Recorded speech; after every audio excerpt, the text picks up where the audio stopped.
ప్రభునందు కూడి వచ్చిన ప్రియులైన దేవుని పిల్లలందరికీ ప్రభువైన యేసుక్రీస్తు వారి నామంలో శుభములు వందనాలు తెలియజేస్తున్నాను. ప్రియులారా, మరి చిన్న ప్రార్థన చేసుకుందాం. ప్రేమ కలిగిన మా తండ్రి, దయగలిగిన మా దేవ, మీకు వందనాలయ్యా. ఇదిగో దేవా, ఈరోజు నాయన మీ మాటలు వినడానికి నాయన మీ పిల్లలందరినీ తండ్రి సకాలంలో ఈ ప్రాంతానికి తోడుకొని వచ్చిన విధానానికై వందనాలు తెలియజేస్తున్నాము తండ్రి. ఇదిగో దేవా, వింటున్న మాటలు నాయన మా మాటలుగా కాక ఇవి కేవలం మీరు రాయించిన మాటలు, మా మేలును కోరి నాయన మమ్మను బాగుపరచడానికి నాయన మీరు మాకు ఇచ్చిన మాటలని మంచి మనస్సుతో నాయన మీ పిల్లలు గ్రహించువారులాగున ఉండునట్లు కృపణను గ్రహించమని వేడుకుంటూ క్రీస్తు నామాన ఈ ప్రార్థన సమర్పిస్తున్నాం తండ్రి, ఆమెన్. ప్రభునందు ప్రియులైన దేవుని పిల్లలారా, ఈరోజు కొద్ది మాటలు మనం ఆలోచన చేద్దాం. పరలోక ప్రయాణానికి ఆటంకాలు అనే ఒక మంచి అంశాన్ని ఈరోజు మనం నేర్చుకుందాం. పరలోక ప్రయాణానికి ఆటంకాలు. ప్రియులరా, ఆటంకాలు అనగానే ప్రతి మనిషి జీవితంలో మనం ఏదైనా ఒక పనిని తలపెడితే ఆ పని ముందుకు కొనసాగటం లేదనుకోండి, దానిని ఆటంకంగా భావిస్తాం. ఆటంకాలు కలుగుతున్నాయి అని బాధపడిపోతూ ఉంటాం. లోకంలో ఉన్న వాళ్ళైతే ఏమనుకుంటారంటే, సరైన సమయంలో పనిని ప్రారంభించలేదేమో, దుర్ముహూర్తంలో ప్రారంభించుంటాం, అందుకే అన్ని ఆటంకాలు వస్తున్నాయి అని భావిస్తారు. క్రైస్తవులని చెప్పుకుంటున్న వాళ్ళు కూడా వీటిని పాటిస్తూనే ఉంటారు. ఎక్కడో కొద్దిమంది వాక్య ప్రకారం ప్రవర్తించాలి, దేవుడు మనకు అంతా మేలే చేస్తాడని నమ్మేవాళ్ళు చాలా కొద్దిమంది. కానీ క్రైస్తవులు అనుకున్న వాళ్ళు కూడా ముహూర్తాలు చూస్తారు, అవునా కదా? కొత్తగా ఇంట్లోకి వెళ్ళాలనుకోండి, ముహూర్తం చూస్తారు. ముహూర్తం చూసి ఇంటి పని అవ్వకపోయినా త్వరగా ఆ ముహూర్తానికి కుడికాలు ఆ ఇంట్లో పెట్టాలని ఆలోచిస్తారు. అలాగే పెళ్లి విషయాల్లో కూడా ముహూర్తాలు చూసుకొని పెళ్ళిళ్ళు పెట్టుకుంటారు. మేము క్రైస్తవులం అండి, అవన్నీ మాకు లేవని ఊరికే పైమాట కన్నా చేసేదంతా మాత్రం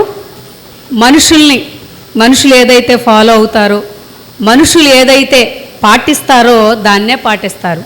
ఒకవేళ ముహూర్తం కనుక చూడకుండా మనం పనిని ప్రారంభించామే అనుకోండి, ఏదైనా ఆటంకం కలిగిందనుకోండి, నేను చెప్పానా మంచి టైంలో ప్రారంభించాలని, నేను చెప్పానని అవతల వాళ్ళకు మాట్లాడడానికి అవకాశం ఉంటుంది.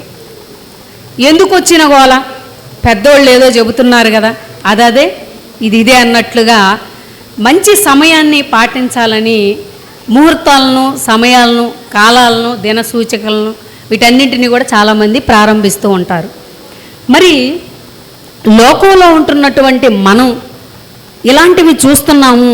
పెద్దవాళ్ళు చెప్పినట్లుగా పలానా ఘడియలోనే, పలానా టైంలోనే ఇలా చేస్తే బాగుంటుంది, ఇలా కలిసి వస్తుంది అని మనం అనుకుంటున్నాం కదా. మరి పరలోకం వెళ్ళటానికి కూడా ఆటంకాలు ఉన్నాయట. మరి ఈ ఆటంకాలను మనం ఎలా తొలగించుకోవాలి? ఎలా తొలగించుకుంటే మనం పరలోకం వెళతాము అని ఎప్పుడైనా ఆలోచించారా? పరలోకమా? ఎవరు చూసి వచ్చారండి? అంత దూరం ఎవరు ఆలోచిస్తారు? ముందు ఇక్కడ ఉన్నాం గనక ఇక్కడ ప్రశాంతంగా బ్రతకాలి, సుఖంగా సంతోషంగా బ్రతకాలి, ఇక్కడ కలిసి వస్తే చాలు. పరలోకం గురించి ఎవరు చూసి వచ్చారండి? ఏమో 4 మాటలు వినటానికి ప్రార్థనకు వెళ్ళొస్తాం, అంతవరకు చాలు. పరలోకం అంటే అది నీతిమంతులు వెళ్ళేది, మన వల్ల అవుతుందా? మనం వెళ్ళగలమా అక్కడికి అని చాలామంది నిరుత్సాహపడుతూ ఉంటారు. మరి అంతకాడికి ఎంత కష్టపడి మనం ఆలయానికి వచ్చి ఈ మాటలు నేర్చుకోవడం అవసరమా చెప్పండి? మనం ఏదైనా పని ప్రారంభిస్తే అది ఖచ్చితంగా మంచి వేలో వెళ్ళాలి, చక్కగా ఆ పనిని మనం జరిగించుకోవాలి, అప్పుడే మనం ఆనందిస్తాం. అందులో లోపాలు ఉన్నాయనుకోండి, అందులో ఇబ్బందులు ఉన్నాయనుకోండి, ఆ పనిని ముందుకు కొనసాగించాలంటే మనకు అనీజీగా ఉంటుంది, దాని మీద ఇంట్రెస్ట్ రాదు. మరి పరలోకం కోసం మనం ప్రయాణిస్తున్నాం. ఈ పరలోక ప్రయాణం కొరకు ఎన్నో ఆటంకాలు వస్తున్నాయి. ఈ ఆటంకాలను మనం ఎలా అధిగమించాలి అధిగమించగలమా మనం? ఖచ్చితంగా అధిగమించగలమండి. ఎలాగో చెప్పమంటారా? దేవుడు చెప్పినట్లుగా మనం నడుచుకుంటేనే. ఆయన ఏమైనా కష్టమైన భారం మన మీద పెట్టాడా? కష్టమైనది ఏమీ పెట్టలేదు. ఎందుకంటే మనం ఆయన పిల్లలం కదండి. ఆయన మనల్ని ప్రేమిస్తున్నాడు గనక సులువైన పనే మనకు అప్పగించాడు. ఈ సులువైన పనిని కూడా చేయలేక, ఆసక్తి లేక, చేయలేక అనకూడదు. ఎందుకంటే దాని మీద ఆసక్తి లేదు, ఇంట్రెస్ట్ లేదు, అందుకే దాన్ని మనం చేయలేకపోతున్నాం. ఈ పరలోకం వెళ్ళడానికి ఎన్నో అవకాశాలు దేవుడు కల్పిస్తున్నా వాటిని మనం చెరిపేసుకుంటున్నాం. ఆ త్రోవలో మనం నడవటం లేదు. అందుకే మనకు ఆటంకాలు వస్తున్నాయి. ఆటంకాలు రాకుండా ప్రయాణించాలి అంటే ఎలా మనం దానిని చేరుకోగలం అని ఈరోజు కొద్ది నిమిషాలు మనం ఆలోచిద్దాం. నిజంగా ప్రతి మనిషి పరలోకం చేరాలన్నది ఆయన ఆశ, ఆయన ఆకాంక్ష, ఆయన కోరిక. మరి పరలోకం వెళ్ళడం కోసం ఆయన అన్ని గమ్యాలు మనకు సుగమం చేస్తున్నప్పుడు మొట్టమొదటిగా ఆయన మనకిచ్చినటువంటి వరం ఏంటో తెలుసా? బాప్తిస్మం ద్వారా మనల్ని ఆయన కడుక్కున్నాడు. నువ్వెన్ని పాపాలు చేసినా, అయ్యా నేను తెలియక పాపాలు చేశాను, దయచేసి నన్ను క్షమించు, ఇక నుంచి ఈ జీవితం నీ కొరకే, ఈ జీవితాన్ని నీ కోసమే అర్పిస్తాను, నీ పనిలో నేను ఎల్లప్పుడూ ఉంటాను, మీరు యేసుక్రీస్తు వారు మరణించి సమాధి చేయబడి తిరిగి లేచారు అన్న ఈ సత్యాన్ని అనేకులకు నేను ప్రకటిస్తాను, ఈ జీవితాన్ని మీరు మాకు ఇచ్చినందుకు ఈ జీవితాన్ని ధన్యం చేస్తాను అని చెప్పేసి పరలోకం కొరకు మనం బాప్తిస్మం ద్వారా ఒక మంచి అవకాశాన్ని పొందుకున్న తర్వాత బాప్తిస్మం ద్వారా నిలబడగలిగే వాళ్ళు ఎంతమంది అండి? చాలామంది పడిపోతూనే ఉన్నారు కదా. బాప్తిస్మం తీసుకున్న ఒక నెల 2 రోజులు బాగానే ఉంటారు, మహా ఉంటే 1 సంవత్సరం ఉంటారేమో భక్తి శ్రద్ధలతో. తర్వాత నుంచి విశ్వాసంలో సన్నగిల్లిపోతూ ఉంటారు. కానీ దేవుడు ప్రతి విషయంలో కూడా నువ్వు ఆయన సన్నిధిలోకి వచ్చి మోకరించి అడిగితే ప్రతి వారం రొట్టె ద్రాక్షారసం ద్వారా నీ పాపాలన్నింటినీ కూడా నువ్వు అడిగితే క్షమించేస్తున్నాడు కదా. చాలామంది ఇదే అదుననుకొని చేసే పాపాలన్నీ చేస్తున్నారు. ఆదివారం వచ్చి రొట్టె ద్రాక్షారసం తీసుకొని క్షమించయ్యా అని అడుగుతున్నారు. తెలియక చేస్తే క్షమింపబడతావు, కానీ తెలిసి చేస్తే క్షమాపణ లేదు. అందుకే ఆయన మన గురించి మాట్లాడుతూ ఒక మాట అంటున్నాడు. చూడండి, ఎఫెసీ పత్రిక 2వ అధ్యాయము 1వ వచనం చూడండి. ఎఫెసీ పత్రిక 2వ అధ్యాయము 1వ వచనము. మీ అపరాధముల చేతను పాపముల చేతను మీరు చచ్చిన వారై ఉండగా ఆయన మిమ్మును క్రీస్తుతో కూడా బ్రతికించెను. నిజంగా ఎంత అదృష్టం అండి! ఎవరికైనా ఉందా ఈ అదృష్టం? మన అపరాధముల చేత, మన పాపముల చేత చచ్చిపడి ఉన్నాం, మనం చచ్చిపోయి ఉన్నాం, జీవోత్సవంలా ఉన్నాం. ఈ మధ్య అందరినీ డాక్టర్ గారు హెల్త్ చెకప్ చేయించుకోండి అంటున్నారు. జయశాలి గారు కూడా చెప్పడం విన్నారు. ఆత్మీయంగా బోధన చేయడమే కాకుండా శారీరకంగా మనం ఎలా ఆరోగ్యంగా ఉండాలో ఎన్నో ఆరోగ్య సూత్రాలు జయశాలి గారు మనకు చెప్తున్నారు. హెల్త్ చెకప్ ఎందుకు చేయించుకోమంటున్నారు అని అంటే, ఈ బాడీలో ఎక్కడ ఏ అవయవం ఎప్పుడు డ్యామేజ్ అవుతుందో తెలీదు. మనం తినే ఆహారంలో అంత కల్తీ. మనం వాడే ప్లాస్టిక్ ప్లేట్లు ఉన్నాయి చూసారా, బఫే ప్లేట్సు, టీ గ్లాసులు ప్లాస్టిక్వి. వీటి వాడకం ఎక్కువైపోయింది ఈరోజు సమాజంలో. వీటి వాడకం ఎక్కువ అవడం వలన మనకు తెలియకుండానే కొంత ప్లాస్టిక్ను మనం తినేస్తున్నాం. అవి క్యాన్సర్ కణాలుగా మన బాడీలో స్టోర్ అవుతున్నాయి. క్యాన్సర్ గడ్డల్లాగా ఇంత గడ్డలు ఇంత అవుతాయి, ఎంత అయిపోతాయి. క్రిందటి వారం మన దగ్గరకు వచ్చింది చెల్లి జ్యోతి. చాలా యాక్టివ్గా ఉండేది దేవుని పనిలో, చాలా చక్కగా, చాలా చురుగ్గా పాల్గొనేది. చివరికి 4th స్టేజ్కి వచ్చిందట. ఎందుకు 4th స్టేజ్కి వచ్చిందని అడిగితే, ఏమో అన్నయ్య ఆరోగ్యంగానే ఉంది, ఇలా జరుగుతుందని మేము అనుకోలేదని తమ్ముడు బాధపడుతున్నాడు మార్కు. సన్నగా ఉంది, ఆరోగ్యంగా ఉన్నాను అనుకుంటుంది. పోనీ ఒంట్లో ఏమైనా నీరసం అలాంటివి ఏమైనా ఉంటే వెంటనే మనం డాక్టర్ దగ్గరికి వెళతాం కదా. కానీ తెలియకుండానే మన లోపల ఇన్నర్గా అవయవాలన్నీ పాడైపోతున్నాయి. ప్రతి గడ్డ కూడా క్యాన్సర్ గడ్డలా ప్రారంభమవుతుంది. మీరు కూడా నిర్లక్ష్యం చేయొద్దు. ఏ చిన్న అనుమానం వచ్చినా వెంటనే డాక్టర్ దగ్గరికి వెళ్ళండి. అది భయంకరమైనటువంటి రోగంగా మారి మరణంలోనికి తీసుకువెళుతుంది. ఇంతకీ ఎందుకు హెల్త్ చెకప్ చేయించుకోమంటున్నారంటే మరణానికి తీసుకొని వెళ్ళిపోయే రోగకార లక్షణాలు మనలో ఉంటున్నాయని డాక్టర్స్ హెల్త్ చెకప్ చేయించుకోమంటున్నారు. హెల్త్ చెకప్ చేసుకుంటే ఎక్కడ ఏ ప్రాబ్లం ఉందో మనకి తెలుస్తుంది. మరి ఆత్మకు రోగం వచ్చింది, ఆత్మలో మనం కుళ్ళిపోతున్నాం, క్షీణించిపోతున్నాం. ఇలాంటి మనలను వాక్యం అనేటువంటి ఇదిగోండి ఈ మందు ద్వారా ఆయన మనల్ని రక్షించుకోవాలనుకున్నాడు. రక్షించుకోవాలనుకొని ఆయన ఏం చేశాడు? మీ అపరాధముల చేతను పాపముల చేతను మనం చచ్చిపోయి ఉన్నాం, చలనం లేని వారిగా ఉండిపోయాం. అలాంటి మనలను ఎవరు బ్రతికించుకున్నారు? దేవుడు బ్రతికించుకున్నాడు. ఎవరి ద్వారా? యేసుక్రీస్తు ద్వారా. యేసుక్రీస్తు పవిత్రమైనటువంటి రక్తం ద్వారా మనలను కడుగుకున్నాడు. కడుగుకున్న మనం, కడగబడిన మనం, పరిశుద్ధంగా జీవించవలసినటువంటి మనం మరల మలినంలోనికి వెళ్ళిపోతున్నాం. ఈ ఆత్మ ఉంది చూసారా? ఈ ఆత్మ దేవుడు పెట్టినటువంటి దీపం అండి. నరుని ఆత్మ యెహోవా పెట్టిన దీపం. దీపం అనేది ఎప్పుడు ఎలా ఉండాలి? మండుతూ ఉండాలి, అనేకులకు వెలిగిచ్చేదిగా ఉండాలి. వెలుగు లేకుండా ఆరిపోతుంది అనుకోండి, ఆ దీపం వలన ఉపయోగం ఉందా? ఇప్పుడు దీపాలు పెట్టేవాళ్ళు ఎవరూ లేరు. ఒకప్పుడు అంటే కిరోసిన్ బుడ్లు ఉండేవి. ఈ కిరోసిన్ బుడ్లో సాయంత్రం 5 అవుతుంది అనగానే గబగబా దాని నిండా కిరోసిన్ నింపుకొని దాని లోపల ఒత్తేసి వెలుగుతుందా లేదా అని ముందుగానే చెక్ చేసి పెట్టుకునేవాళ్ళు స్త్రీలు. మరి ఇప్పుడు కిరోసిన్ బుడ్లు ఉన్నాయా? లేవు. ఛార్జింగ్ లైట్లు వచ్చినాయి.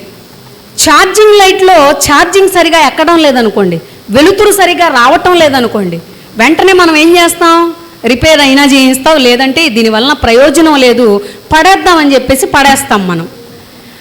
మరి ఒక బుడ్డి, ఒక దీపం మనకు ఉపయోగపడకపోతే దాన్ని తీసి పారవేయాలి అనే విషయం నీకు అర్థమైతే, ఈ దేహంలో దేవుడు పెట్టినటువంటి ఈ ఆత్మ వెలగకపోతే ఆయన ఉంచుతాడా చెప్పండి? ఒక లైటు, వెలిగే లైటుని ఉంచుకోవాలి, ఉపయోగించుకోవాలి అన్నది మనకు అర్థమైతే ఆయనకు అర్థమైంది కూడా ఒకటి ఉంది. ఈ ఆత్మ వలన ప్రయోజనం లేదు, ఈ ఆత్మను ఆర్పేయాలి, ఈ ఆత్మను తీసేయాలి అని ఆయన కూడా అనుకుంటున్నాడు. వెలిగే ఆత్మను మనం ఆర్పగలం, దేవుడు కూడా ఆర్పగలడా? ఆర్పగలడు. ఆయన వెలుగుతూ ఉన్నదానికి కొంత సపోర్ట్ ఇస్తే, వెలుగుతావు అనే నమ్మకం నువ్వు కలిగిస్తే ఆయన నీకు రక్షణనిస్తాడు. ఇక ఎలాగూ ఇది వెలగదు, ఇది పనికిరాదు అని అనుకుంటే ఖచ్చితంగా ఆయన ఆర్పేస్తాడు. బాప్తిస్మం తీసుకున్న నాట మనం ఉండేటువంటి విధానం, మనకుండేటువంటి ఆ ఆసక్తి ఉంది చూసారా? అదే ఆసక్తిని మనం చివరి వరకు కొనసాగించామనుకోండి, ఆత్మలో ఎప్పుడు మనం మండిపోతూ ఉంటామండి. ఆత్మలో మండాలి. మంట లేకపోతే మనం జీవోత్సవాలం అయిపోతాం. ఆత్మలో మండుతూ తమ జీవితాలను గొప్ప స్థితికి తీసుకొని వెళ్ళినటువంటి కొంతమంది భక్తుల్ని మనం చూద్దాం. ఒకసారి చూడండి, అపోస్తుల కార్యములు 4వ అధ్యాయము 18వ వచనము. అపోస్తుల కార్యములు 4వ అధ్యాయము 18వ వచనము. అపోస్తుల కార్యములు 4వ అధ్యాయం 18వ వచనం చదవండి అమ్మా. అప్పుడు వారిని పిలిపించి, మీరు యేసు నామమును బట్టి ఎంత మాత్రమును మాటలాడకూడదు, బోధింపను కూడదని వారికి ఆజ్ఞాపించిరి. అందుకు పేతురును యోహానును వారిని చూసి, దేవుని మాట వినుట కంటే మీ మాట వినుట దేవుని దృష్టికి న్యాయమా? మీరే చెప్పుడి. మేము కన్న వాటిని విన్న వాటిని చెప్పక ఉండలేమని వారికి ఉత్తరమిచ్చెను. 4వ అధ్యాయం 5వ వచనంలో ఎవరితో చెబుతున్న మాటో చూడండి. వారి అధికారులను, పెద్దలను, శాస్త్రులను యెరూషలేములో కూడుకున్నారట. ఎవరి కోసం? పేతురు గురించి, యోహాను గురించి వీళ్ళట ఒక పెద్ద సభను ఏర్పాటు చేశారట. ఎలాగైనా సరే వీళ్ళను చంపేయాలి, క్రీస్తు నామాన్ని వీళ్ళు గొప్ప చేస్తున్నారు, ఎలాగైనా సరే వీళ్ళను అణిచేయాలి, వీళ్ళను చంపేస్తే తర్వాత వీళ్ళ బాటలోకి రావటానికి ఎవరు ఉండరు, భయపడిపోతారు అని అనుకున్నాడు. కానీ వాళ్ళు ఆత్మలో మండిపోతున్నారు. యేసుక్రీస్తు వారు బ్రతికున్నప్పుడు ఆయన విలువ శిష్యులకు అర్థం కాలేదు. కానీ ఆయన చనిపోయిన తర్వాత ఎలాగైనా సరే ఆయన్ను ప్రకటించాలి, ఆయన్ను గొప్ప చేయాలి అని అంటే మేమే చేయాలి అని అధికారులను సైతం లెక్క చేయకుండా వాళ్ళు ఏమంటున్నారో తెలుసా? మేము కన్న వాటిని విన్న వాటిని చెప్పకుండా మేము ఉండలేమంటున్నారు. మనలో ఆత్మ ఉంది. ఇక్కడ కూర్చున్న వారిలో అందరూ బాప్తిస్మం తీసుకున్న వాళ్ళు. అందరూ బాప్తిస్మం తీసుకున్నారా? తీసుకున్న వాళ్ళు చేయొత్తండి అనే కన్నా తీసుకొని వాళ్ళు చేయొత్తండి. బాప్తిస్మం తీసుకొని వాళ్ళు చాలా తక్కువ మంది ఉన్నారు. 3 ఉన్నారు బాప్తిస్మం తీసుకొని వాళ్ళు. అంటే ఇక్కడ ఉన్న వాళ్ళందరూ కూడా ఆల్రెడీ దేవుని ఆత్మను పొందుకున్న వాళ్ళు. ఎన్నో మాటలు మనం వింటున్నాం. విన్న మాటలను నిజంగా ఆయన ఆత్మ మనలో మండుతూ ఉంటే మేము కన్న వాటిని విన్న వాటిని చెప్పకుండా ఉండలేమంటున్నారు. ఆ రోజు వాళ్ళు అలా ఉన్నారు కనుకనే వారి గురించి మనం చదువుకుంటున్నాం. మరి బాప్తిస్మం తీసుకున్న మనలో ఎంతమందిలో ఆత్మ మండుతుంది? ఎంతమందిలో మండుతుంది? నాకు ఆ మంట ఉందండి, నాకు ఆ ఫైర్ ఉందండి, నేను పరలోకం వెళ్ళడానికి పోరాడుతున్నానండి, నాలో ఆ మంట ఉంది అనేవాళ్ళు చెయ్యొత్తండి. 3 ఎత్తారు, 4 ఎత్తారు అంటే మిగతా వాళ్ళలో మంట లేదా? మండించుకోవాలి మనం. మీరు చెయ్యెత్తారు, ఓకే. రాత్రి నోతక్కి మీటింగ్కి ఎంతమంది వచ్చారు? ఇప్పుడు చేయెత్తిన వాళ్ళలో ఉన్నారా? Okay, very good. మరి మాలో మంట ఉందండి అని చెప్పేసి మీటింగ్కి రాని వాళ్ళు ఉన్నారు చూసారా? మరి వాళ్ళ పరిస్థితి ఏంటి చెప్పండి. నిజంగా మనలో ఆ మంట ఉంటే ఎక్కడ సువార్త సభ ఉంది, ఎక్కడ దేవుని కొరకు చెప్పబడుతున్న మాటలు ఉన్నాయని పరిగెత్తుకుంటూ వెళతామండి. ఒక డిప్యూటీ డైరెక్టర్ గారు 15-16 సభలని ఎన్నోసార్లు చెప్పాం కదా. ఒక డిప్యూటీ డైరెక్టరు కొత్త ప్రాంతానికి వెళ్ళి వాక్యాన్ని బోధిస్తున్నారు. ఆ ప్రాంతంలో మన వాళ్ళు లేకపోయినా మన సహోదరులు ఉన్నారు. వీళ్ళు ఆ ప్రాంతానికి వెళ్ళి వాక్యాన్ని చెబుతున్నప్పుడు ఈ వాక్యాన్ని విస్తరింపజేయటం కోసం నా వంతు బాధ్యత నేను ఏం చేయగలుగుతున్నాను అని ఎప్పుడైనా ఆలోచించామా? నిజంగా దేవుడు పెట్టిన ఆత్మ నీలో ఉండి మండుతూ ఉంటే పద వెళదాం అని అనేకులను రేపుకుంటూ వెళ్ళిపోతారండి. శుక్రవారం నుంచి ప్రారంభించారు పని. ఇంటింటికి వెళ్ళి పాంప్లెట్ ఇచ్చారు, అందరినీ రమ్మని ఆహ్వానించారు. సంఘంగా ఉన్న మనమే వెళ్ళకపోతే ఎవరండి వింటారు? కానీ వాళ్ళు ఉన్నారు చూసారా? ఆయన ఆత్మను పెట్టి మనల్ని బ్రతికించుకోవాలి, కనీసం నీలో ఉన్న వెలుగును కాపాడాలని ఆయన అనుకుంటుంటే మాకు ఈ వెలుగు ఉన్నా ఒకటే లేకపోయినా ఒకటే, మేమెప్పుడు చీకట్లోనే ఉంటామని చీకటి సంబంధులుగా మారిపోయాం. మీకు ఎలాంటి ఇబ్బందులు ఉన్నాయో మాకు తెలియదు, మీరు ఎందుకు రాలేకపోతున్నారో మాకు తెలియదు. దేవునికి తెలుసు కదా. నువ్వు ఏ కారణం చెప్పినా ఆయన ఒప్పుకుంటాడా? ఏక మనస్సుతో నెపములు చెప్పారట, ఊరుకున్నాడు ఆయన? వెళ్ళి వీధుల్లో కుంటి వాళ్ళను, గుడ్డి వాళ్ళను ఎవరైతే ఉన్నారో వాళ్ళందరినీ పిలుచుకురండి, పిలువబడిన వారు ఎవరు ఈ విందుకు రావడానికి వీల్లేదని చెప్పాడు. ఎంత కోప్పడుతున్నాడో ఆలోచించండి ప్రియులారా. మరి సంఘంగా ఉన్న మనం వినడానికే వెళ్ళకపోతే ఎట్లా అండి? వినడానికి వెళ్ళకపోతే ఎట్లా? పరలోక రాజ్యానికి ఆటంకం దేవుడు కలిగిస్తున్నాడా, పక్కవాళ్ళు కలిగిస్తున్నారా, మీకు మీరే కలిగించుకుంటున్నారా? ఒక్కసారి ఆలోచించుకోండి.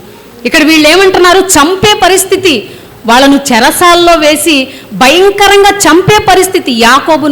యాకోబును చంపారు, అలాగే స్టెఫెనును చంపారు, ఎంతోమందిని రాళ్లతో కొట్టి చంపేశారు. అయినా కూడా వాళ్ళు ఎంత చక్కగా దేవుని కొరకు నిలబడ్డారండి. మనకేం ఆటంకాలు ఉన్నాయి చెప్పండి? మీటింగ్కి వస్తే కత్తితో పొడుస్తామని కన్వీనర్స్ ఏమైనా అన్నారా మీతో? రాళ్లతో కొట్టి చంపేస్తాం, మిమ్మల్ని ఊరు చివరి వరకు తరుగుతామని ఆ ఊరి వాళ్ళు ఏమైనా చెప్పారా?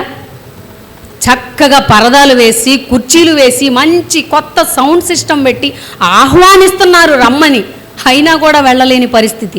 కానీ వీళ్ళు భయంకరమైన పరిస్థితుల్లో ఉండి కూడా మేము కన్న వాటిని విన్న వాటిని చెప్పక ఉండలేమని వారికి ఉత్తరం ఇచ్చిరి. అంటే కన్న వాటిని విన్న వాటిని చెప్పాలా? మనం చెప్పాలండి. చావే మన ఎదురుగా నిలబడ్డా ఇవి చెప్పడానికి మాత్రమే కాదండి, చెయ్యాలి, చేసి చూపించాలి. మీరు బాగానే చెప్తున్నారులేండి, మీరు నిలబడతారని మీరు నన్ను అడగొచ్చు. దేవుని కొరకు చావడానికి సిద్ధపడ్డామండి.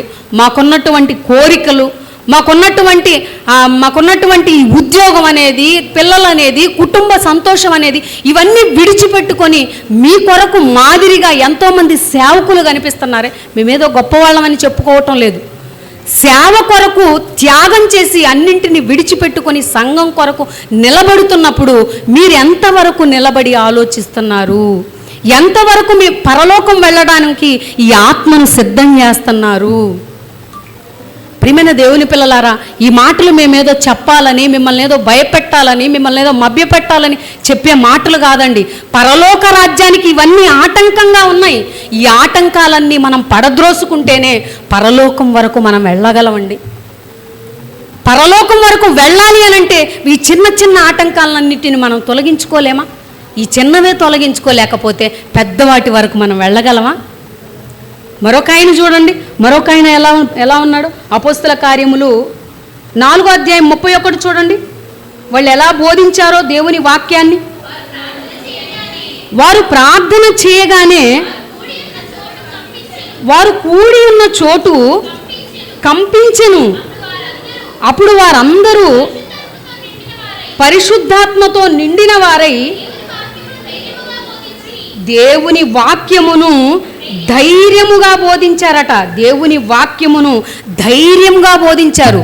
పరిశుద్ధాత్మ, బాప్తిస్మం ద్వారా పరిశుద్ధాత్మ మనలోనికి వస్తే మనకు ధైర్యం వస్తుంది. ఎలాంటి ధైర్యం?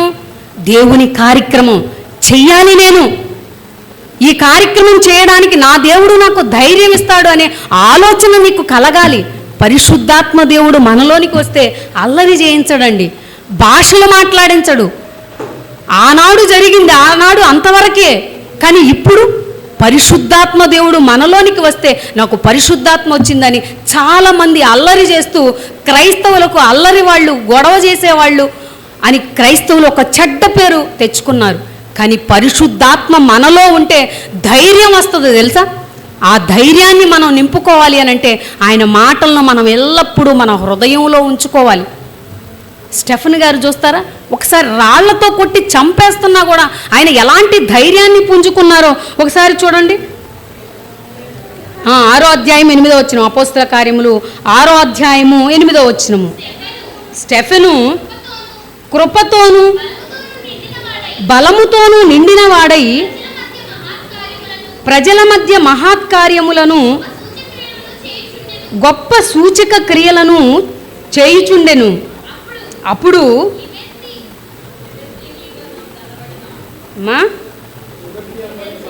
మళ్ళీ మొదటి నుంచి చదవండి. 6వ అధ్యాయము 8వ వచనం, అపోస్తల కార్యములు 6వ అధ్యాయము 8వ వచనము.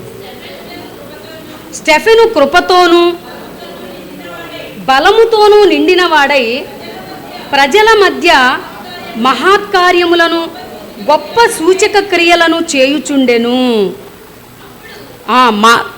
దేవుని కొరకు బ్రతకాలని చెప్పేసి ఆయనకు ఒక కమిట్మెంట్ ఉంది. ఒక యవనస్తుడు దేవుని కొరకు మహత్కార్యములు చేస్తున్నాడట.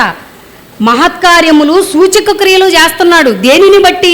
ఆయనను గొప్ప చేయాలని. వీడు ఇష్టానుసారంగా ఆయన వాళ్ళ దేవుణ్ణి గొప్ప చేస్తున్నాడని చెప్పేసి రాళ్లతో కొట్టి చంపేశారండి. చంపేసి ఈడ్చుకెళ్ళిపోయారు. ఈడ్చుకెళ్ళిపోయినా కూడా ఆయన క్రీస్తుని విడిచిపెట్టాడా? విడిచిపెట్టలా. మనమైతే చిన్న కష్టం రాగానే దేవుణ్ణి విడిచిపెట్టేస్తాం. చిన్న తలనొప్పి, చిన్న కడుపు నొప్పి రాగానే దేవుణ్ణి మనం విడిచిపెట్టేస్తాం. కానీ ఆ రోజు శిష్యులు ఉన్నారు చూసారా, శిష్యులు ఆయన వాక్యం కోసం, ఆయన వాక్యాన్ని ప్రబలం చేయడం కోసం, వాక్యాన్ని విస్తరింపజేయడం కోసం వారి ఆత్మను ఎల్లప్పుడూ కూడా మండించుకుంటూ బ్రతికిన వారు ఉన్నారండి. లూకాసు వార్త చూడండి, లూకాసు వార్త 24వ అధ్యాయము 31వ వచనము. లూకాసు వార్త 24వ అధ్యాయము 31వ వచనము. వారి కన్నులు తెరవబడి ఆయనను గుర్తుపట్టిరి. అంతటా ఆయన వారికి అదృశ్యుడాయను. అప్పుడు వారు ఆయన త్రోవలో మనతో మాటలాడుచు లేఖనములను మనకు బోధపరచుచున్నప్పుడు మన హృదయము మనలో మండుచుండలేదా అంటే ఆయన బోధ మనలో ఉన్నప్పుడు, ఆ రోజు శిష్యులు ఉపమాన రీతిగా ఆయన చెబుతున్నప్పుడు, ఆయన యేసుక్రీస్తు వారు మరణించి లేచిన తర్వాత ఆ ప్రభురాత్రి భోజనంలో ఉన్నప్పుడు, అది తర్వాత ఆయన అదృశ్యుడయ్యాడు, కనబడలేదు. ఆయన చెప్పిన ఈ మాటలు వాళ్ళు జ్ఞాపకం తెచ్చుకున్నప్పుడు, ఆయన వాళ్ళతో ఉన్నప్పుడు వాళ్ళకి అర్థం కాలేదు, కానీ ఆ మాటలు జ్ఞాపకం తెచ్చుకున్నప్పుడట మండిపోతున్నారంట, ఆత్మలో మండిపోతున్నారు. ఆత్మలో మంటొస్తే ఈ కార్యక్రమాలు చేయడానికి వాళ్ళు వెనకాడరండి. రాళ్లతో కొడుతున్నా, కొరడాలతో కొడుతున్నా, రంపములతో కోస్తున్నా సరే ఇవేమీ బాధగా మనకు అనిపించవు. ఆత్మతో నిండుకున్నాడు సంసోను ఆత్మతో నిండుకొని పచ్చి గాడిద దవడ ఎముకతో కొడితే ఎంతమంది చచ్చిపోయారు? 1000 మంది. పచ్చి గాడిద ఎముకతో కొడితే మనం కొడితే చచ్చిపోతారా చెప్పండి? ఎముకైనా ఎరగాలి, మన చెయ్యి అయినా విరగాలి. కానీ దేవుని ఆత్మతో నింపుకున్నాడు. దేవుని ఆత్మ సంసోను మీద ఉంది. అందుకే గాడిద ఎముకతో కొడితే చచ్చిపోయారు 1000 మంది. దేవునికి విరోధంగా బ్రతికే వాళ్ళు చనిపోయారు. అంటే ఆత్మలో మండితే ఎలాంటి కార్యక్రమమైనా చేయడానికి మనం సిద్ధపడతాము, మనం ఇష్టపడతాము, మనం రెడీగా ఉంటాము. ఇంతమంది భక్తులు, శిష్యులు రెడీగా ఉన్నారు, స్టెఫెను రెడీగా ఉన్నారు. చనిపోయి ఆ పరలోకానికి చేరుకోవడం కోసం ఆటంకంగా ఉన్న వాటిని అన్నింటినీ కూడా కూలద్రోయడం కోసం వాళ్ళందరూ సిద్ధపడ్డారు. కానీ మనం సిద్ధపడుతున్నామా? నిజంగా సేవకులు ఇలాంటి మాటలు చెబుతున్నప్పుడు ఈ మాటలను మనం ఎంతవరకు తీసుకోగలుగుతున్నామండి? ఏం పర్వాలేదు, మేము బైబిల్ ఓపెన్ యూనివర్సిటీలో ఉన్నాము, మేము సత్యవాక్యంలో ఉన్నాము, ఈ సత్యవాక్యం మా దగ్గర ఉంది, మాకంతే చాలు అని హాయిగా నిమ్మళంగా గుండెల మీద చేతులేసుకొని పడుకున్నారా? ఇలాంటి వారి గురించే ఒక మాట దేవుడు రాయించాడు. తెస్సలోనిక పత్రిక చూడండి. నిమ్మళంగా భయమేమీ లేదు అని అనుకుంటున్న వారి గురించి చెప్పబడినటువంటి మాట. 1 తెస్సలోనిక 5వ అధ్యాయము 1వ వచనము. సహోదరులారా, కాలమును గూర్చియు ఆ సమయములను గూర్చియు మీకు వ్రాయనక్కరలేదు. రాత్రి వేళ దొంగ ఎలాగూ వచ్చునో అలాగే ప్రభువు దినము వచ్చునని మీకు బాగుగా తెలియను. సహోదరులారా అంటే మన గురించే చెబుతున్నాడు. సహోదరులారా, ఆ కాలమును గూర్చియు ఆ సమయమును గూర్చియు మీకు వ్రాయనక్కరలేదు అన్నాడు. ఎందుకు వ్రాయనక్కరలేదు అని అన్నాడంటే దాని గురించి తెలుసుకోవడం మన పని కాదు. 2019లో లిబియా అనే ప్రాంతంలో గొప్ప సునామీ వచ్చింది. అందరూ హ్యాపీగా ఎంజాయ్ చేస్తున్నారు, అర్ధరాత్రి కూడా ఎంజాయ్ చేస్తున్నారు. చాలామంది నిద్రలోకి వెళ్ళిపోయారు. నిద్రలో ఉండేవాళ్ళు నిద్రలో ఉన్నారు, ఎంజాయ్ చేసేవాళ్ళు ఎంజాయ్ చేస్తున్నారు, ఇష్టానుసారంగా బ్రతుకుతున్నారు. సొదొమ గొమొర్రా వాళ్ళు ఎలాగైతే ఉన్నారో, నోవాహు దినముల్లో ఎలాగైతే ఉన్నారో అలా ఇష్టానుసారంగా బ్రతుకుతున్న వేళ ఇక ఎవ్వడు తప్పించుకోవడానికి వీల్లేదు. అందరూ ఉన్నారు. పండగ సమయంలో, క్రిస్మస్ పండగ సమయంలో అందరూ వచ్చారు. చుట్టుపక్కల ఉన్న ఊళ్ళల్లో ఉద్యోగాలు చేసుకునే వాళ్ళు అందరూ ఆ ప్రాంతానికి వచ్చారు. అందరూ ఉన్నారు. లెక్క సరిపోయిందా అనుకున్నాడు, లెక్క సరిపోయింది, అందరూ వచ్చేసారు. ఒక్కసారిగా అలలన్నీ కూడా ఆ లిబియా ప్రాంతాన్ని అంతటిని కూడా ముంచేసిందండి. ఒక్కడు మిగలలేదు, అందరూ జలసమాధి అయిపోయారు. ఎందుకు చేశాడు అంటే అవిధేయులుగా మారిపోయారు, విశ్వాసఘాతకులుగా మారిపోయారు. అందుకే మొత్తానికి స్పాట్ పెట్టేశాడు. మరి మన సంగతి ఏంటి?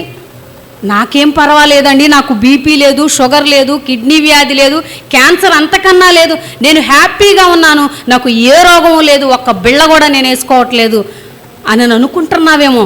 నువ్వు దేవునికి నచ్చకపోతే ఆయన నిన్ను తీసేయడానికి సిద్ధంగా ఉన్నాడు. ఏంటండి ఆరోగ్యంగా ఉన్న వాళ్ళు మరణించడం ఏంటండి? పునీత్ రాజ్ కుమార్ తెలుసుగా, చాలా ఆరోగ్యంగా ఉన్నారు, ఎక్సర్సైజులు చేస్తున్నాడు ఆయన. ఎక్సర్సైజులు చేసే ఈయన చచ్చిపోతాడని ఎవరైనా అనుకుంటారా? కానీ చచ్చిపోయాడు. పెళ్లిలో బాగా డ్యాన్స్ చేస్తున్నాడు యువకుడు, 19 ఏళ్ల యువకుడు, వాడు చచ్చిపోతాడని ఎవరైనా అనుకున్నారా? చచ్చిపోయాడు. అంటే ఆత్మను పూర్తిగా ఆత్మను ఆర్పేసుకుంటున్నారు కనుకనే ఆయన సహాయం చేయడానికి కూడా ఇష్టపడట్లేదు. చిన్న పాప అండి, 6 సంవత్సరాల పాప. అమ్మమ్మను ఈ పాప ఇద్దరు కలిసి పడుకున్నారట. వీళ్ళిద్దరూ కలిసి పడుకుంటే అమ్మాయికి గుండెపోటు వచ్చిందంట. వస్తే గుండెపోటు ఎవరికి రావాలి? అమ్మమ్మకి రావాలి. అమ్మమ్మకి వస్తే అమ్మాయి తోడుగా ఉండాలి. కానీ ఎవరికి గుండెపోటు వచ్చింది? ఊపిరి ఆడట్లేదట. అమ్మమ్మ లేపుతుంటే ఏదో నిద్రలో ఏదో చేస్తుందిలే అనుకుందట. ఊపిరి ఆడక లేపుతా ఉంటే ఏమైందో అని లేచి చూస్తే ఇంకేముంది, ఊపిరి ఆడట్లేదు, శ్వాస పైకి తీసుకుంటా ఉంది. ఏమైందమ్మా అని చూస్తే అటు ఇటు అని సర్దుకునే లోపల అంతా అయిపోయింది. నాకేం భయం లేదు అని అనుకుంటున్నావు కదా, అందుకే ఆయన ఎప్పుడు స్పాట్ పెడుతున్నాడో చూడండి.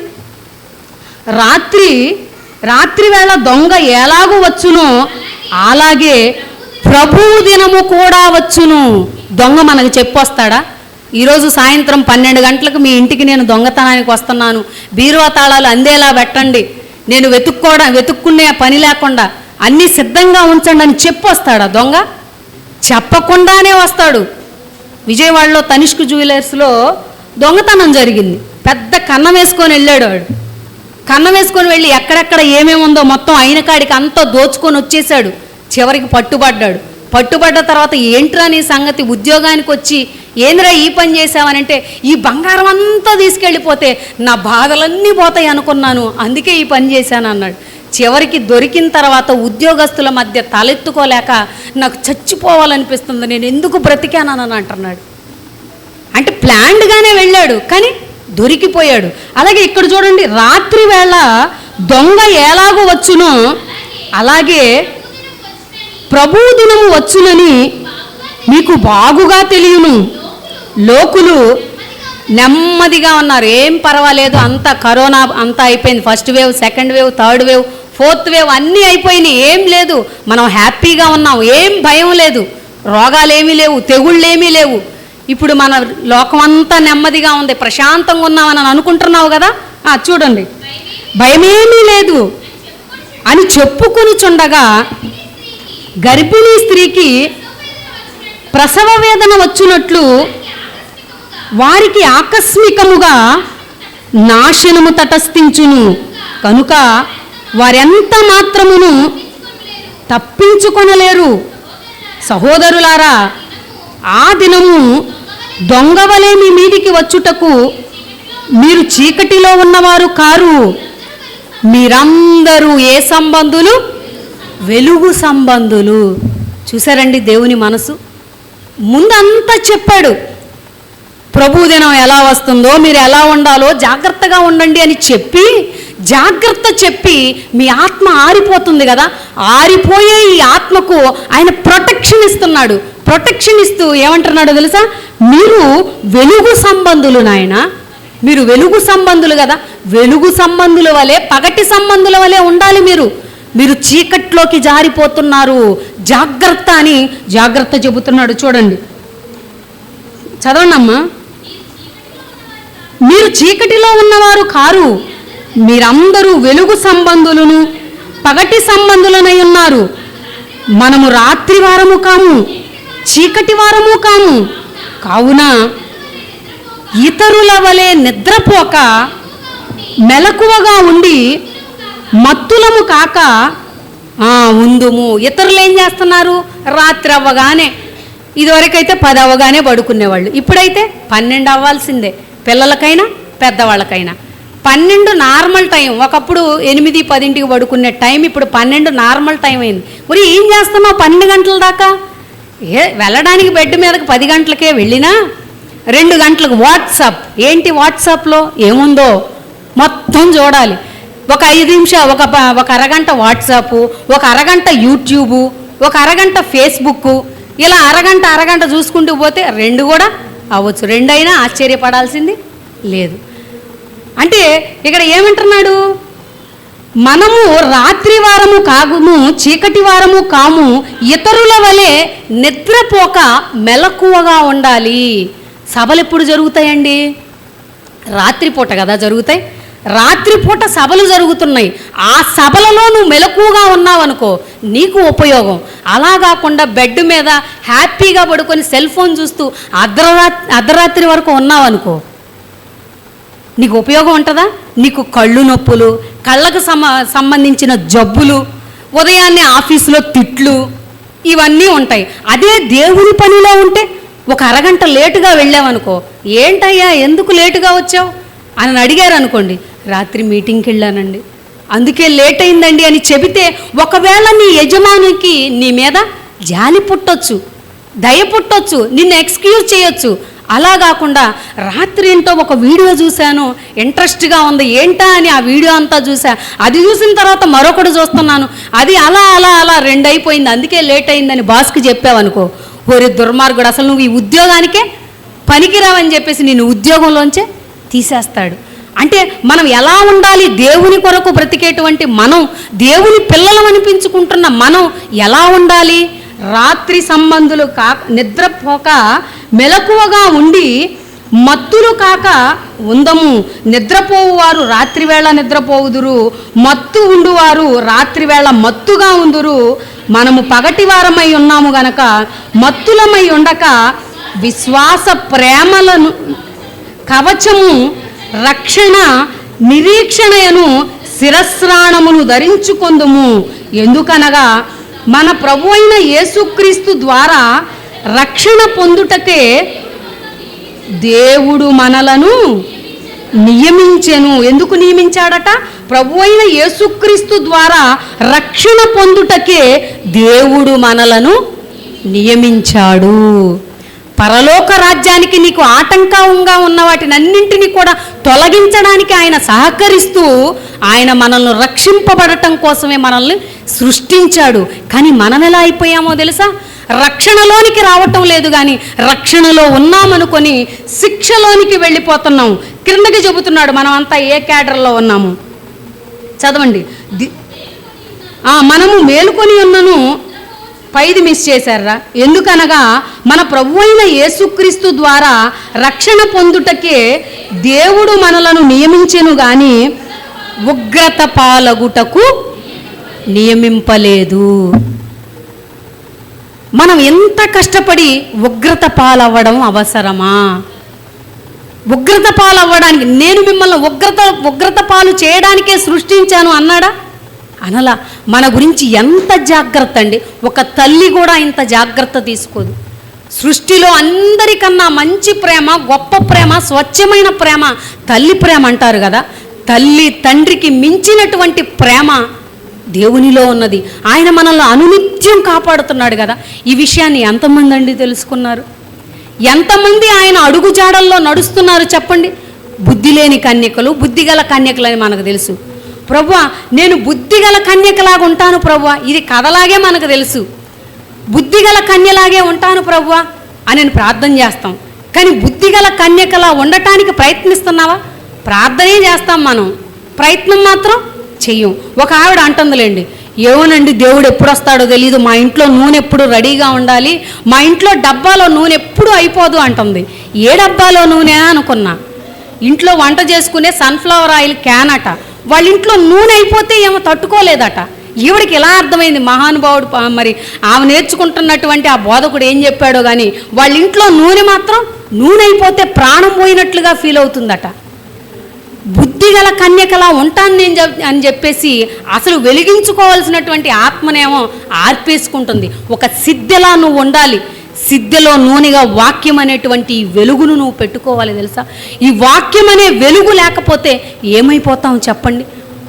వాక్యంలో ఎప్పుడు మనం వెలుగుతూ ఉండాలండి. ఆరిపోయే స్థితిలోనికి వస్తే నిన్న ఆయన ఎప్పుడైనా తీసేయొచ్చు.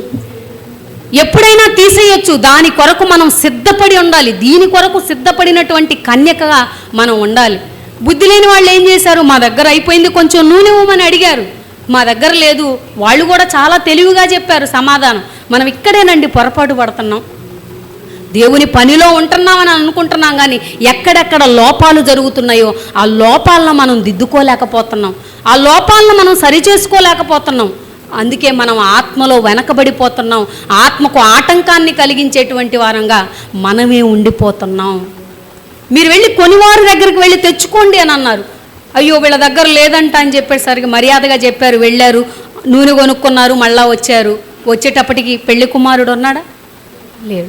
ఎవరైతే సిద్ధంగా ఉన్నారో వాళ్ళు మాత్రమే పెళ్లి కుమారునితో పాటు లోపలికి వెళ్ళిపోయారు. తర్వాత వచ్చి ఎంత తలుపు కొట్టినా వాళ్ళకి తీయబడలేదు. అంటే ఈరోజు రాత్రికే చివరి దినం, నాకు దేవుడు నాకు ఇచ్చిన రోజు ఇదే చివరి రోజు అని ప్రతిరోజు అలా బ్రతికితే మన ఆత్మలో ఉన్నటువంటి ఈ ఆత్మదీపం ఎల్లప్పుడూ కూడా వెలుగుతూ ఉంటుందండి. ఈ వెలుగును మనం సంపాదించుకోవాలంటే కాలుతున్న కట్టెలతో పాటు మనం ఉండాలి. కాలుతున్న కట్టెలేవి? వాక్యంలో రగిలిపోయేవి ఏంటి? దేవుని కార్యక్రమాలు చేయడానికి కొన్ని కుటుంబాలు ముందుకొచ్చాయి. ఈ కొన్ని కుటుంబాల్లో నిజంగా వాళ్ళు దేవుణ్ణి ప్రేమించినటువంటి విధానం మాకు అర్థమవుతుంది. ఎందుకంటే వాళ్ళ ఇంట్లో పెళ్ళైతేనో లేదంటే వాళ్ళ ఇంట్లో ఏదైనా ఫంక్షన్ అయితేనో బాగా చేస్తూ ఉంటారు లోకంలో ఉన్నవాళ్ళు. కానీ దేవుణ్ణి నమ్మిన పిల్లలు ఉన్నారు చూసారా, ఆత్మలో మండబడుతున్న వాళ్ళు ఉన్నారు చూసారా, దేవుని కార్యక్రమాలు ఎంత ఉన్నతంగా చేస్తున్నారండి. చిన్న మీటింగ్ అనుకున్నది చాలా పెద్దగా జరుగుతుంది. ఇది దేవుని కార్యం కాదా? మనం చేసే విధానాన్ని బట్టే దేవుడు కూడా ఆత్మలను నడిపిస్తాడు తెలుసా. ఒక ఆత్మ మన దగ్గరకు వచ్చి కూర్చొని వాక్యం నేర్చుకోవాలి అని అంటే ఆ ఆత్మ వెనక, ఆ ఆత్మ ఇక్కడికి వచ్చి కూర్చోవడానికి దాని వెనక గ్రౌండ్ వర్క్ చాలా జరగాలండి. ఆ గ్రౌండ్ వర్క్లో ఎంతమంది మీ వంతు పాత్రను మీరు పోషిస్తున్నారు, మీ వంతుగా మీరు ఎంతవరకు సహకరిస్తున్నారు? మనకుండే ఇబ్బందుల ఎప్పుడూ ఉండేవేనండి. ఉద్యోగం ఉంటుంది, పిల్లలు ఉంటారు, పని ఉంటుంది, ఎప్పుడూ ఉండేదే. వీటినే చూసుకుంటూ వీటి కొరకే ఆగిపోతే మన ఆత్మ ఏమైపోతుందండి చెప్పండి. మనం కష్టపడ్డ పిల్లలు మన ఆత్మను పరలోకం వరకు తీసుకొని వెళ్ళటానికి రికమెండ్ చేస్తారా? ఒకవేళ రికమెండ్ చేస్తే అలాగే చేద్దాం. మనం ఎవరి ఆత్మకు వారే ఉత్తరవాదులండి. మన ఆత్మను మనం ఎలా మేల్కొల్పుకుంటున్నాం, ఎలా మనం దాన్ని ముందుకు కొనసాగిస్తున్నాం. బాప్తిస్మం తీసుకున్న నాట నుంచి దేవుని కొరకు ఉన్నతంగా బ్రతకాలండి. ఇది ఒక స్టెప్ వేసామంటే ఆ స్టెప్ ద్వారా అనేక స్టెప్పులు మనం వేయాలి. కానీ చాలామంది వెనక్కి వెళ్ళిపోతున్నారు. ఆత్మలో వెనకడుగు వేయడం వలన చాలామంది నరకం వరకు జారిపోతున్నారు. చివరిగా ఒక మాట చూసుకుందాం చూడండి. రోమపత్రిక 12వ అధ్యాయము 11వ వచనము.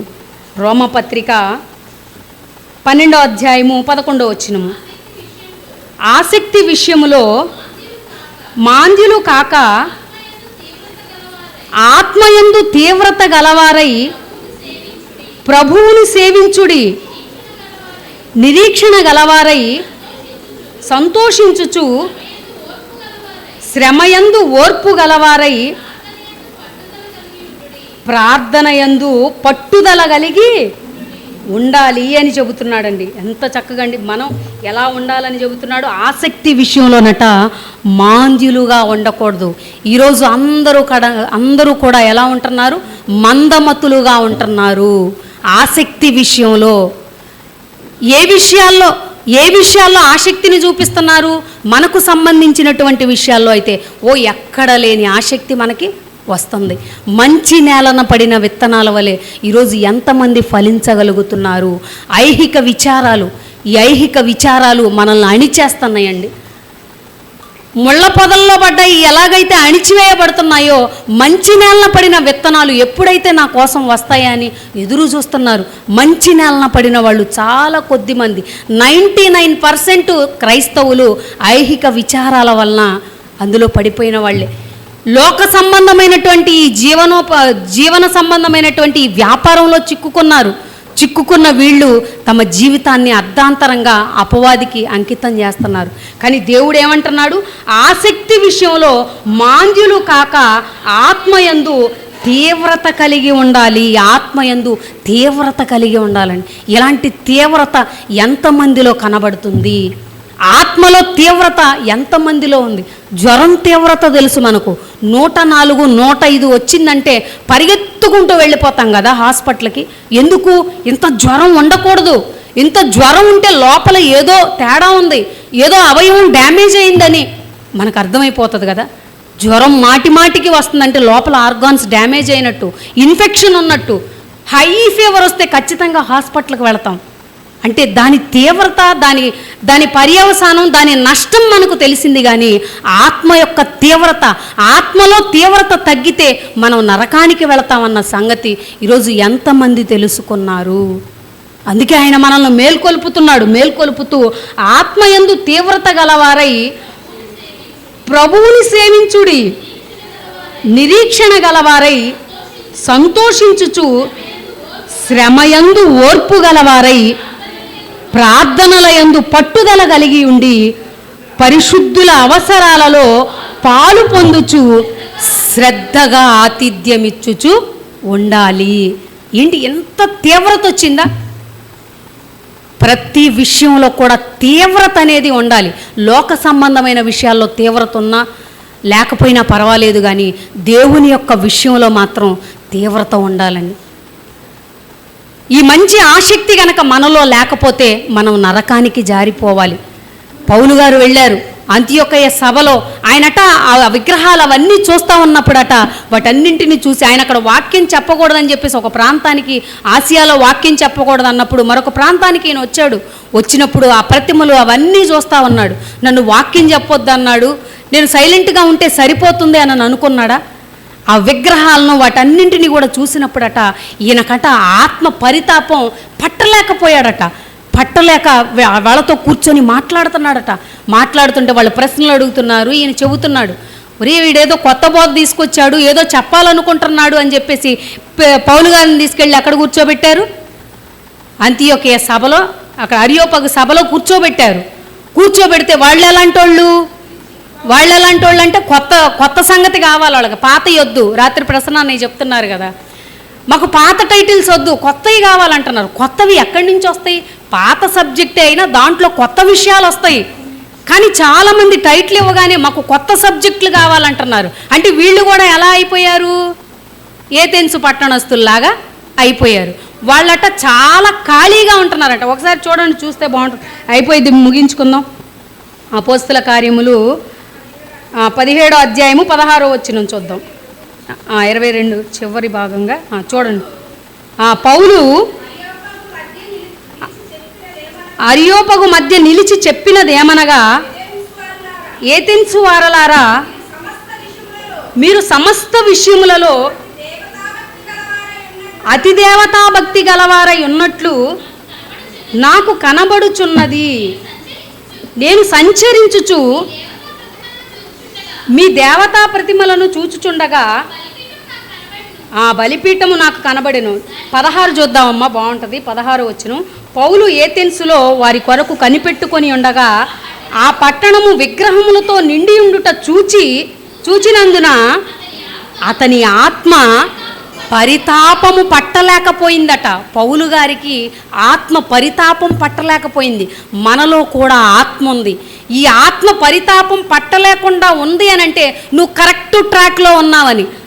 పర్వాలేదులే, ఎవరింటారులేండి మేము చెప్పే మాటలు, ఎవరు పట్టించుకుంటారులేండి, మా ఊర్లో వీళ్ళందరూ మూర్ఖులు, వీళ్ళకి ఎవరు చెప్పేవాళ్ళు లేరు అని నీకు నువ్వే అనుకుంటున్నావు అనుకో. అంటే నీలో ఆత్మ లేదు, పరితాపం అంతకన్నా లేదు. అంటే ఆరిపోయే స్థితిలో ఉన్నావు నువ్వు. నీకే అర్థమైపోతూ ఉంటుంది. ఆత్మలో నువ్వు వర్ధిల్లుతూ ఉన్నావనంటే అనేకమైనటువంటి కార్యక్రమాలు చేయడానికి ఆత్మ నిన్ను ప్రేరేపిస్తూ ఉంటుందండి. ఆ ప్రేరేపణ నీకుందా? ఇంకా చూడండి ఏమంటున్నాడు, ఆత్మ పరితాపము పట్టలేకపోయాను కాబట్టి సమాజ మందిరములలో యూదులతోనూ భక్తిపరులైన వారితోనూ ప్రతి దినమున సంత వీధిలో తన్ను కలుసుకొని వారితోనూ తర్కించుచూ వచ్చాడట వాళ్ళతో. ఇంకా వీళ్ళెలాంటి పైన కనపడుతుంది చూడండి, 19వ వచనం చూడండి. అంతటా వారు అతనిని వెంటబెట్టుకొని అరియోపగు అని ఒక సభ యొద్దకు తీసుకొని పోయి, నీవు చేయుచున్న ఈ నూతన బోధ ఎట్టిదో మేము తెలుసుకొనవచ్చునా? కొన్ని కొత్త సంగతులు మా చెవులకు వినిపించుచున్నావు గనుక వాటి భావమేమో మేము తెలుసుకొనగోరుచున్నామని చెప్పెను. ఇదిగో మీరేదో కొత్త బోధ తీసుకొచ్చారు కదా, ఈ కొత్త బోధ గురించి మీరు చెప్పే వీటి భావం ఏంటో మేము తెలుసుకోవాలనుకుంటున్నాము, అనేకులకు కూడా తెలియజేయాలనుకుంటున్నామని వీళ్ళు కోపంతో చెప్పినా కానీ వాళ్ళు దేవుని మాటలు వినిపిస్తున్నారు. చూసారా, ఈరోజు మనం వింటున్నటువంటి మాటలు రాకడ గుర్తులు గుర్తించని అందులు. కొత్త సంగతేనా? కొత్త సంగతేనా? రాకడ గుర్తులు గుర్తించని అందులు అంటే ఈ కొత్త సంగతిని నేర్చుకోవడానికి మనం వెళ్ళాలి, అనేకులను కూడా ఇంకా తీసుకొని రావాలి. మనకన్నా వాళ్లే బెటర్ కదండి, దేవతా ప్రతిమలను పెట్టుకున్న వాళ్లే బెటర్ కదా. ఈ సంగతులు మనం నేర్చుకోవాలి. ఏంటి రాకడ గుర్తులు ఉన్నాయా? ఈ గుర్తులను మనం తెలుసుకుంటే మనం పరలోకం చేరుకోవచ్చా? ప్రమాదం నుంచి తప్పించుకోవచ్చా? ఈ రాకడ గుర్తులేంటి? ఈ అంధత్వంలో నేనేమైనా ఉన్నానా? ఈ అంధత్వాన్ని తొలగించుకోవాలి అంటే నేను వెళ్ళాలి, తెలుసుకోవాలి, నేర్చుకోవాలి అనే ఆసక్తి, ఆత్మలో తీవ్రత మనకుందా? ఈ తీవ్రత మనం కలిగి ఉన్నామా? మరలా చివరిగా చూద్దాం, చూడండి. అదే రోమపత్రిక 12వ అధ్యాయం 11వ వచనం. ఆసక్తి విషయంలో మాంద్యులు కాక ఆత్మయందు తీవ్రత గలవారై ప్రభువుని సేవించుడి, నిరీక్షణ గలవారై సంతోషించుచు, శ్రమయందు ఓర్పు గలవారై ప్రార్థన యందు పట్టుదల కలిగి ఉండాలి. నిరీక్షణ అండి. మన నిరీక్షణ ఏంటి? పరలోకం సాధించాలి. ఇదే మన నిరీక్షణ. ఈ నిరీక్షణ కొరకు మనం ఏం చేస్తున్నాం? ఈ నిరీక్షణలో మనకు ఎన్నో ఆటంకాలు నిలబడుతున్నాయి. ఈ ఆటంకాలన్నింటినీ కూడా మనం జాగ్రత్తగా ఛేదించుకుంటూ ముందుకు వెళ్ళాలి. పరలోకానికి ఆటంకంగా చాలా నిలబడ్డాయి, వాటన్నింటినీ తీసేసుకోవాలండి. పనులు ఉండేవే, ఆ పనులను కూడా అడ్జస్ట్ చేసుకుంటూ దేవుని పని కొరకు మనం ముందుకు వెళ్ళాలండి. నిజంగా మీరు ఆత్మలో మండబడుతున్న వాళ్ళైతే, మీలో ఏ ఐహిక విచారం లేకపోతే, దేవుని కొరకు ఆత్మలో మండబడే ప్రతి ప్రియమైనటువంటి దేవుని బిడ్డగాను ఉంటే, ప్రతి కార్యక్రమంలో నా వంతు పాత్ర ఉండాలి, నా వంతుగా నేను చేయవలసింది ఉంది అని ఏ పనిలో ఉంటావు? పాంప్లెట్ పంచే పనిలో ఉంటావా? వంట చేసే పనిలో ఉంటావా? బరకాలు వేసే పనిలో ఉంటావా? కుర్చీలు వేసే పనిలో ఉంటావా? ఏ పనిలో ఉంటావు చెప్పు? ఈ పని నా చేతి మీదుగా జరిగిపోవాలి. ఇంతకుముందు మా దగ్గర పిల్లలు ఉండేవాళ్ళండి, ఏ కార్యక్రమం అయినా సరే నా చేతి మీదుగా జరగాలని చెప్పేవాడు ఆ అబ్బాయి.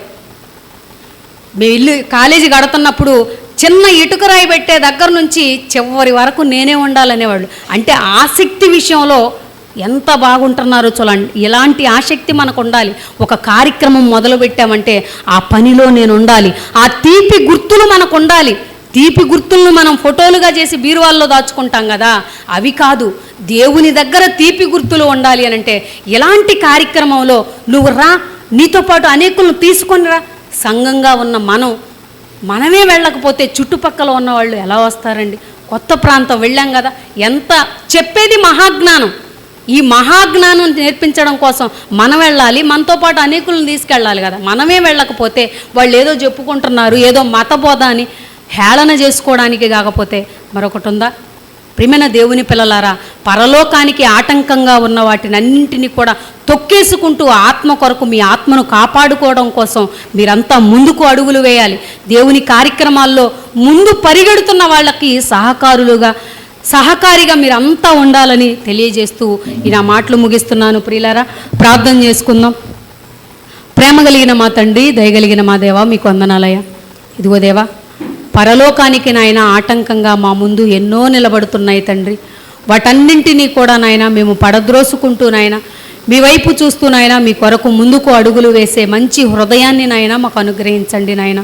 ఇదిగో దేవా, లోకంలో ఎవరి కోసమో, పేరు కోసమో, ప్రఖ్యాతుల కోసమో, ఆస్తుల కోసమో చేసే కార్యక్రమం కాదు తండ్రి. పరలోకంలో నాయన మీరు మా కొరకు ఏర్పాటు చేసినటువంటి ఆ పునాదులు గల ఆ పట్టణం కొరకు నాయన భూమి మీద ఉండగా నాయన ఎంతో ప్రయత్నిస్తున్నాము తండ్రి. సంఘంగా నాయన, సంఘంలో ఉన్న మీ ప్రియులైన పిల్లలు నాయన ఎన్నో గొప్ప గొప్ప కార్యక్రమాలు చేయడానికి పూనుకుంటున్నారు తండ్రి. వారిని నాయన మరి వారికి మంచి ఆర్థిక పరిస్థితులను అనుకూలపరచండి తండ్రి. అలాగే నాయన అనేకులు నాయన ఆ ప్రాంతానికి వచ్చి వాక్యాన్ని నేర్చుకునే భాగ్యాన్ని అనుగ్రహించండి తండ్రి. ఎక్కడా కూడా నిరుత్సాహం అనేది మా మనసుల్లోనికి రాక, మా మదిలోనికి రాక నాయన మిమ్మల్ని గొప్ప చేసేవారముగా ఉండుటకు కృపను అనుగ్రహించండి తండ్రి. ఇదిగో దేవా, ప్రతి కార్యక్రమాన్ని నాయన మీరు విజయవంతం చేస్తున్నందుకై వందనాలు తెలియజేస్తున్నాము తండ్రి. మేము నాయన ఈ జీవితంలో నాయన, ఈ దేహంలో నాయన మా ఆత్మ ఉన్నంత వరకు నాయన మీ పనిని ఉన్నతంగా చేసి పరలోకంలో మీరు ఇవ్వబోయే ఆ బహుమానాన్ని నాయన మేమంతా పొందుకొనులాగున కృపను అనుగ్రహించమని వేడుకుంటూ తండ్రి, ఎక్కడైతే నాయన మేము లోపంగా ఉన్నామో, ఎక్కడైతే బలహీనంగా ఉన్నామో వాటిని దిద్దుకుంటూ నాయన ముందుకు సాగే భాగ్యాన్ని అనుగ్రహించమని వేడుకుంటూ తండ్రి, మరి మీ కుమారులు నాయన సంతోష్ కుమార్ గారికి నాయన మంచి ఆరోగ్యం ఇవ్వండి తండ్రి. కాలు విషయంలో నాయన మరి బాధపడుచుండగా మీ కుమారునికి మంచి ఆరోగ్యం ఇచ్చి సువార్త పనిలో నాయన విస్తృతంగా తిరగలుగుటకు కృపను అనుగ్రహించండి నాయన. ఇంకా ఎందరైతే నాయన సత్యవాక్యం కొరకు ప్రయాసపడుతున్న ప్రతి ఒక్కరిని నాయన కాపాడండి నాయన. మంచి ఆరోగ్యం ఇవ్వండి తండ్రి. వింటున్న మాటలు నాయన మీ మాటలుగా భావించి వాక్య ప్రకారం ప్రవర్తించే బిడ్డలుగా ప్రతి ఒక్కరూ ఉండుటకు కృపను అనుగ్రహించమని వేడుకుంటూ క్రీస్తు నామాన్న ఈ ప్రార్థన సమర్పిస్తున్నాం తండ్రి. ఆమెన్. మీ అందరికీ వందనం.